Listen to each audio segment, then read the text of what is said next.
The arena is packed, spotlights swirling over a glitter cannon finish line, and I wheel out 2 glass vaults stacked with prize money, one labeled kindness wins all, and the other kindness loses all. We've rigged hidden cameras in backstage lounges, fitted every contestant with biometric bracelets, and told them that if they pass a single moral test, share resources, even when no one is watching, they'll unlock the vault called Wins All. If they hoard or sabotage, they'll trigger the Loses All vault and walk out broke. What they don't know is that both vaults are empty, because tonight's experiment isn't about cash, it's about X-raying the soul under pressure. Within minutes, alliances form around contestants flaunting generosity. I'll split my water, take my extra battery, while a quiet minority pockets supplies and smiles softly. And here's the twist that makes the audience lean forward. Early biometrics show that the overt givers are spiking cortisol at triple the rate of the covert selfish. Their generosity, instead of liberating them, is melting their resilience. That single data point detonates our opening dilemma. Could the very virtue society praises as goodness actually rot your strategic backbone and invite exploitation? Nietzsche warned, "Beware unearned virtue. It is the velvet glove of the will to weakness." But let's go deeper. Why do we confuse moral warmth with practical strength? And what price do we pay? I think back to elementary school when teachers told us to share cookies equally. The social brain wires fairness so tightly that we feel literal pain when cheated. Yet behavioral economists like Fear and Gachter have shown that hyper-fair players get frozen out in ruthless markets. Sharks collude to carve them up. So goodness at face value isn't a shield, it's a scent trail for predators. Ask yourself, have you ever loaned money to a friend who ghosted you afterward, or said yes to an exhausting favor that barely earned a thank you? Those micro-betrayals transmit a macro signal. Goodness can be an invitation to be used.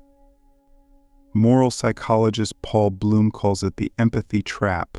We empathize, we comply, we burn out, and the vampire smiles. If that rings familiar, you're already in tonight's experiment. Click subscribe to this channel to get more profound insights.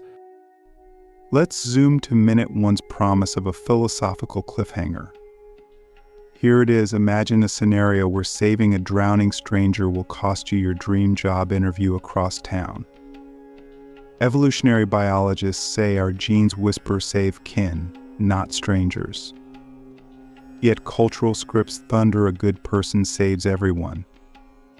Which voice wins, and who writes the after-action narrative? You might rescue the stranger, miss the interview, and then learn the company hired someone else who surfed a moral gray zone by driving past. Society will clap for your heroism briefly, but your rent still comes due.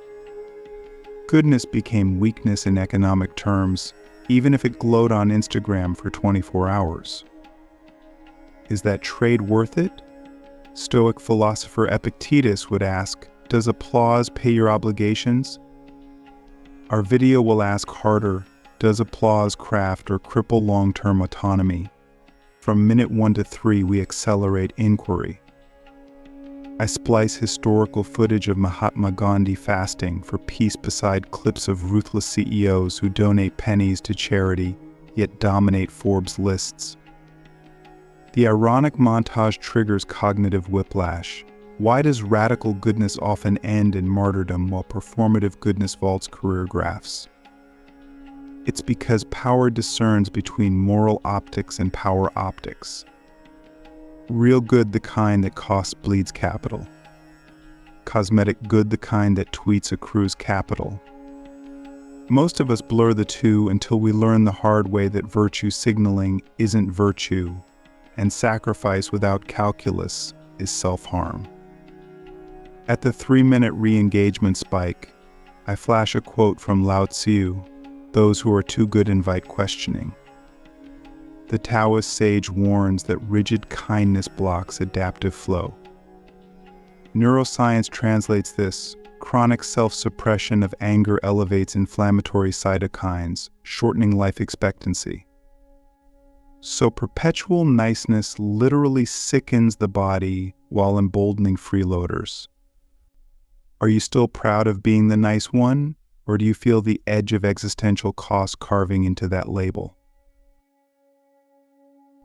Now, mid-video intensity ignites as I introduce a paradoxical game live on stage.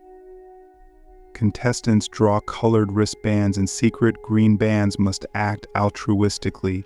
Red bands can act freely. Unknown to them, I've rigged distribution. Only 10% get green. The catch: if any green band wearer refuses to assist someone in need, they lose all chance of winning the hidden jackpot. Cameras follow a green band player lugging another's backpack up a hill as red band rivals strategize unencumbered. At the 6-minute mark, I pause footage and reveal physiological data. The green band helpers show plummeting glucose levels and cognitive depletion, while red band opportunists sharpen strategy loops. That second insight shreds the myth that goodness always breeds inner strength. Psychologist Roy Baumeister's ego depletion studies confirm every forced altruistic act without reciprocal reward drains executive function. Goodness costs bandwidth, and predators count on you footing that bill. The back half steers toward intellectual resolution without losing momentum. I propose the concept of strategic goodness, borrowing from game theoretical tit for tat. True goodness, I argue, must marry compassion to discernment.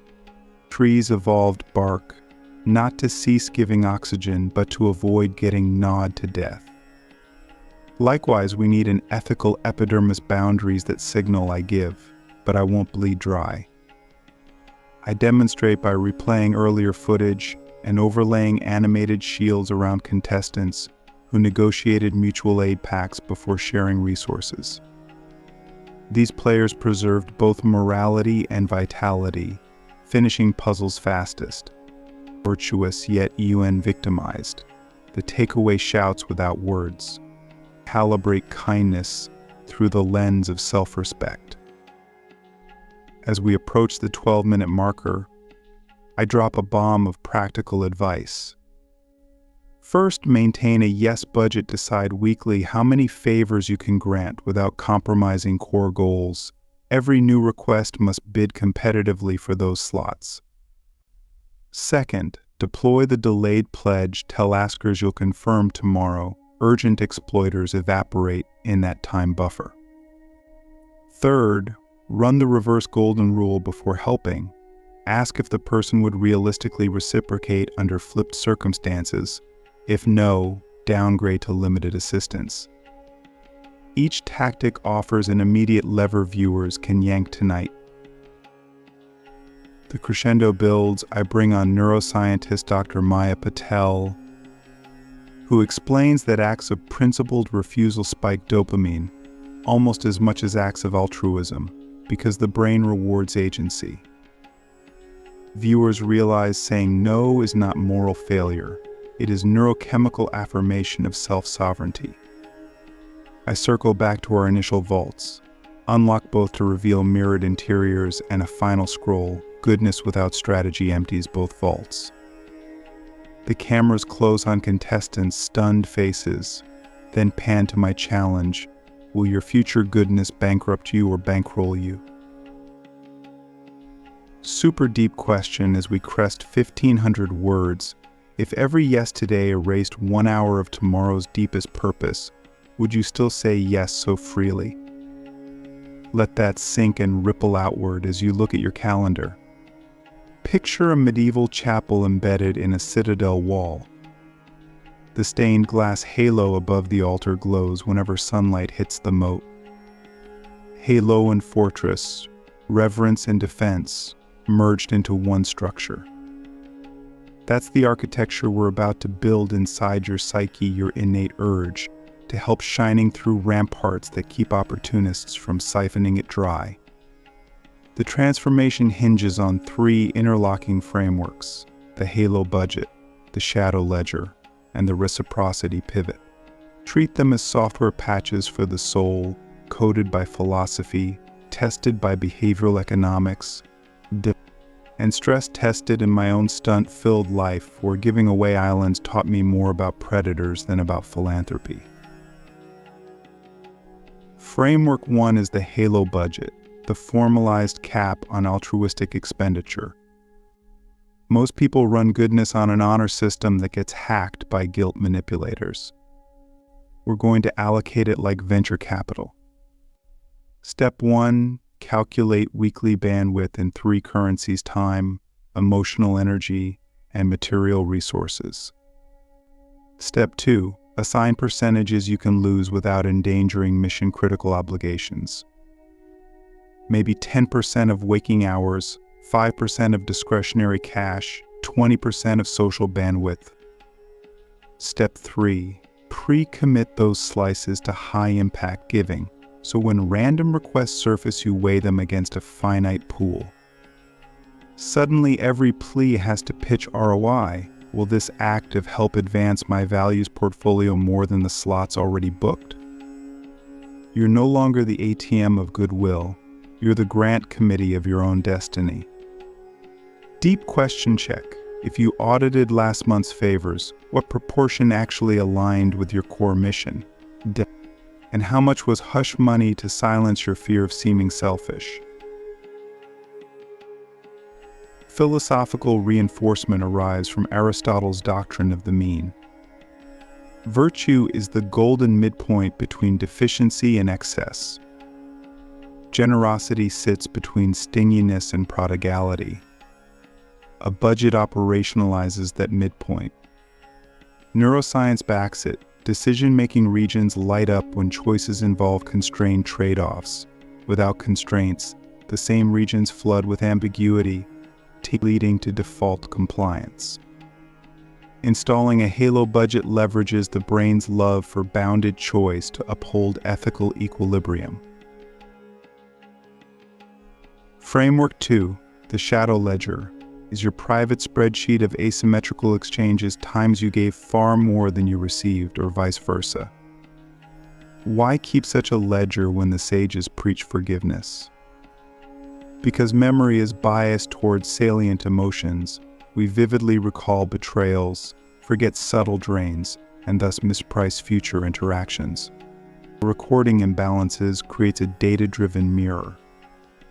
Every Sunday night, list 3 interactions: the favor you did, the response you got, the emotional aftertaste. Over weeks, patterns glare. Maybe cousin Alex always forgets his wallet, or maybe colleague Priya matches every assist with mentorship. The ledger arms you with empirical backing when you recalibrate boundaries. Kant said we must treat people as ends, not means, but he never said ignore statistical evidence of who perpetually treats you as means. Empathy, without pattern recognition, is ethical roulette. Running a ledger might feel petty, so let's temper it with Stoic cosmopolitanism. Epictetus advised detachment from externals we can't control, not blindness to them. The ledger is not for revenge, it's a weather report guiding whether to pack an umbrella of caution or a picnic of trust. Over time, you'll see some names migrate from storm column to sunshine column as conversations mature around reciprocity. That migration feels like watching tectonic plates settle unyielding, yet immensely satisfying. Framework 3 is the reciprocity pivot, the conversational torque that converts open-ended requests into balanced collaborations. It works in 3 moves. First, mirror sincerity. I hear you need help moving apartments. Second, insert conditional partnership. Let's turn it into a swap. I'll bring lifting power if you bring catering expertise to my charity event next month. Third, Lock in the pivot with calendar integration on the spot, reducing flake probability. Social exchange theory shows people value commitments more when they co-create them. They rationalize reciprocity as their own idea, preserving dignity. You trade a draining one-way favor for a win-win growth loop. You might wonder whether explicit quid pro quo taints the purity of kindness. Schopenhauer would argue purity that ignores human will is naive. Nietzsche would call it slave morality. Even Jesus framed goodness in a reciprocity metaphor: measure pressed down and overflowing will be poured into your lap. The reciprocity pivot honors sacred exchange rather than martyrdom. Try it tomorrow. Every unsolicited "can you help" meets a pivot proposal.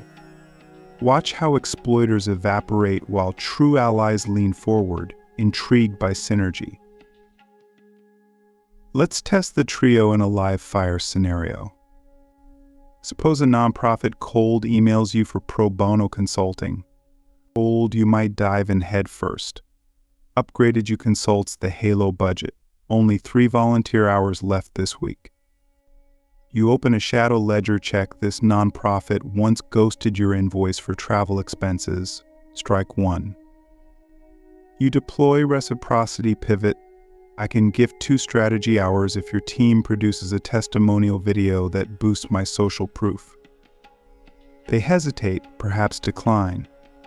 You've lost nothing but preserved bandwidth for a mission-aligned cause that emails 10 minutes later. Notice the chapel halo still glows. You offered help, but the citadel walls prevented siege. Zoom out to society's macroscape. We live in an age where algorithms reward instantaneous virtue signaling and punish nuanced boundary setting. The result is what moral psychologist Jonathan Haidt calls outrage culture. People broadcast goodness to elevate status, not to empower others.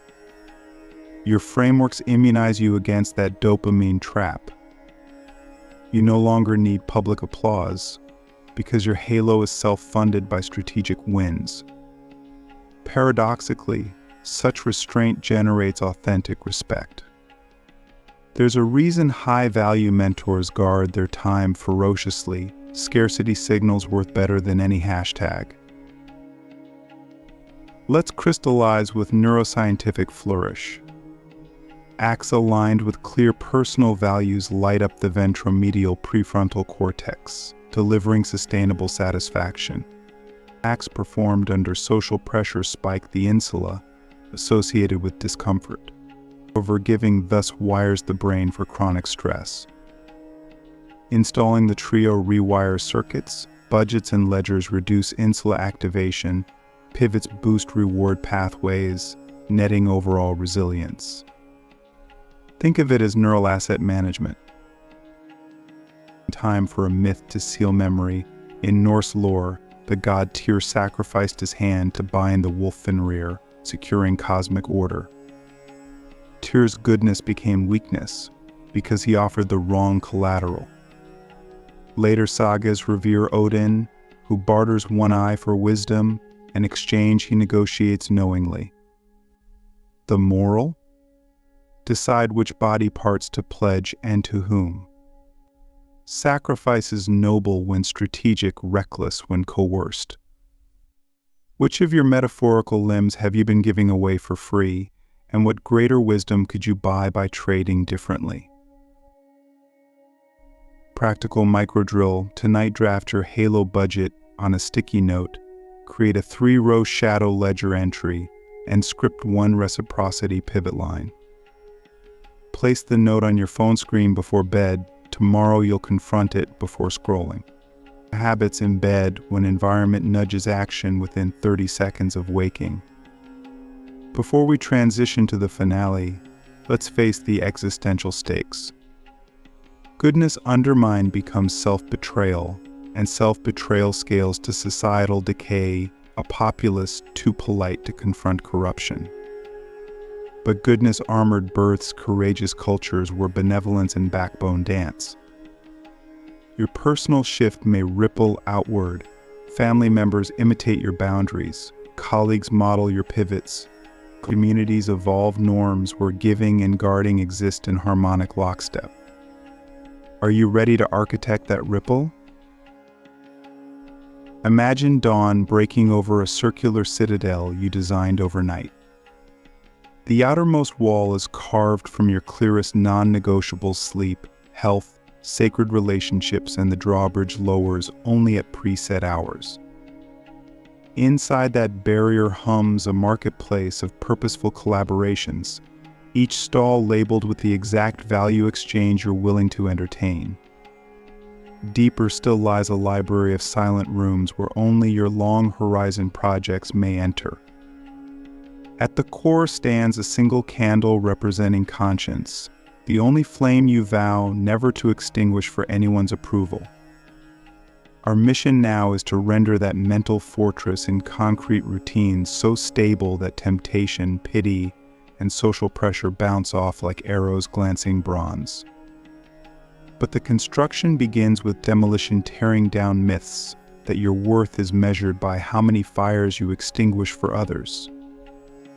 Super deep question before we lay a brick. If you helped no one for 30 days except in ways that directly fueled your life's calling, would you still feel lovable? Your body's first reaction to that idea exposes the depth of your boundary crisis. Start building with the rule of 2 clearings. Each morning before screens, you walk literally or figuratively through 2 invisible meadows. In the first, you list every request already buzzing at the castle gates: messages, favors, sudden crises. In the second, you recite the week's North Star objectives. If a gate request lacks a direct supply line to a North Star, it joins the queue outside. The walk primes your hippocampus for context-dependent memory, so when distractions resurface, your brain recalls the morning's blueprint and repels them without debate. Neuroscientists call this implementation intention. Militaries call it pre-task rehearsal. Whatever the name, it's your mode of clarity. Combine it with a physical anchor, maybe a pebble in your pocket, and each time your hand brushes it, you recall the 2 clearings. Over weeks, the cortex stitches pebble to principle. Boundaries become reflex instead of wrestling match. Next layer, sentinel phrases. Choose 3 short sentences that lock your gates with courtesy and certainty. Mine, or that doesn't fit my bandwidth. Let me consult my priorities, and try me next quarter. The trick is to memorize them verbatim so they deploy under stress while emotions remain offline. Think of them as verbal antibodies. Political consultant Anat Shenker-Osorio's framing research shows that concise, repeatable language reshapes how others perceive reality. By stating your capacity as finite fact rather than apology, you teach listeners to recalibrate asks before they reach you. Record your sentinel phrases on your phone's lock screen wallpaper for 30 days. Watch colleagues begin to mirror your respect for time culture change via repeated syntax. Now fortify the walls with the pact of mutual elevation, a social contract you propose whenever new partnerships bloom. It has 3 clauses. 1. Each party articulates their heroic narrative in the venture. 2. Each lists deal-breaker boundaries up front. 3. Both agree to quarterly check-ins measuring not just KPIs but energy equity. I stage this pact on camera in my large challenges. Contestants pen their non-negotiables on a massive board before the games start. The transparency inoculates against future blame, and when friction arises, we flash the board on the Jumbotron public memory as judge. Translate that to your life with a 1-page Google Doc shared after the first big brainstorming call. If collaborators won't sign, that's an early red flag. The moat just did its job. Let's furnish the inner library, the chamber of long horizon projects, with what I call the Hammurabi schedule. Babylon's ruler etched laws in stone so no one could plead ignorance. You etch your deep work blocks into calendar quartz. Choose 2 high energy hours a day that become inviolable creation time. Color them blood red on digital calendars. Invite no one. Decline every overlapping ask with a standard auto reply. Reserve for fortress priority will respond after 11. The phrase signals gravity without revealing content. Over months, acquaintances assume your unavailability in that window, the way citizens once adjusted life around church bells. This schedule is both shield and lighthouse. It repels opportunists and attracts allies who respect craftsmanship. Stoics urged amor fati, love of one's fate. The Hammurabi schedule manifests that love in pixels. Yet even citadels endure storms. Emotional blackmail, family emergencies, tragedies, these cannonballs can breach any wall. And enter the emergency drawbridge protocol. Predetermine a triage rule. Only 3 categories may override boundaries: life-threatening crisis, legally binding duty, or opportunity with 10x alignment to your thesis of existence. Write them on a card taped above your desk. The protocol extracts decision from emotion. When the phone vibrates with urgent, you compare the scenario to the triage rubric instead of guilt. If it qualifies, you activate what I call mercy mode, suspend normal budgets, pour resources generously, then schedule a recovery buffer equal to the drain incurred. If it fails the rubric, you default to sentinel phrases. No negotiation. This is moral Aikido, flexible enough to absorb genuine suffering, rigid enough to deflect false urgency. So far, we've erected physical routines. But psychology's deepest trenches host sabotaging saboteurs, inner voices whispering that boundaries equal selfishness. Counter them with the ledger of witnesses, a monthly ritual where you document downstream impact of your fortified goodness. Perhaps your reclaimed evenings birthed at a book chapter that later inspires a mentee, maybe saying no freed funds for a scholarship. Record outcomes, publicly a blog, Slack channel, family dinner toast, because storytelling metabolizes data into identity. According to narrative psychology, the stories we tell about our behavior cement future choices. You're training your subconscious to equate boundaries with expanded net benefit, not diminished kindness. Over time, the guilt circuits atrophy, pride pathways thread myelin into place. Let's test everything with a live finale experiment to satisfy the viral spectacle clause. I invite 20 volunteers who self-identify as chronic people pleasers. We wire them to biofeedback monitors and stage a simulated marketplace offering limited help tokens. Actors flood them with pleas, some heartfelt, others manipulative. Before opening bell, we coach half the volunteers in the 3 frameworks. 90 minutes later, data screams. Coached volunteers conserve 60% more tokens, maintain baseline heart rate, prep, and ironically end up donating double effective aid because they target pleas aligned with their values, not noise. We project stats on a stadium screen. Audience jaws drop at the math. Boundaries magnify goodness. Indiscriminate giving neutralizes it. Now an abrupt philosophical payoff, true to the M or Beast ending beat.